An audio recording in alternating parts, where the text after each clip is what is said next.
গোটা গরম মশলা, তেজপাতা, শুকনো লঙ্কা আর কাঁচা লঙ্কা, জিরে ফোড়ন দিয়েছি, আর 2টো টমেটো দিয়েছি, আর 1 চামচ হলুদ গুঁড়ো আর 1 চামচ নুন দিয়ে আর আদা জিরে বাটা দিয়ে মশলাটা কষিয়ে নিলাম। মশলা তেল ছেড়ে গেছে, এখানে পেঁপে, গাজর আর ঝিঙে কাটা আছে, দিয়ে দিলাম। 1 চামচ মিষ্টিও দিয়ে দিয়েছি। মশলা তেল ছেড়ে গেছে, মুগের ডাল ছোটো বাটির 1 বাটি ভেজে ধুয়ে রাখা ছিল, দিয়ে দিলাম।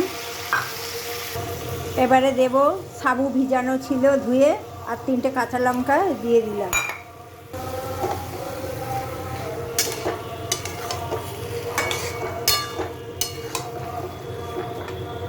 আমার সাবুর খিচুড়ি রেডি, উপর দিয়ে একটু ভাজা মশলা ছড়িয়ে দিলাম। আজকে অষ্টমী, সাবুর খিচুড়ি নিরামিষ, আলু ভাজা, পটল ভাজা, দই আর একটা মিষ্টি। মিষ্টিটার নাম ক্ষীরের ফ্রুট। আমার খিচুড়ির সঙ্গে অষ্টমীর আয়োজন কেমন হয়েছে দেখে বলবেন বন্ধুরা। ভালো লাগলে একটা সাবস্ক্রাইব করে দেবেন আর লাইক কমেন্ট করে দেবেন।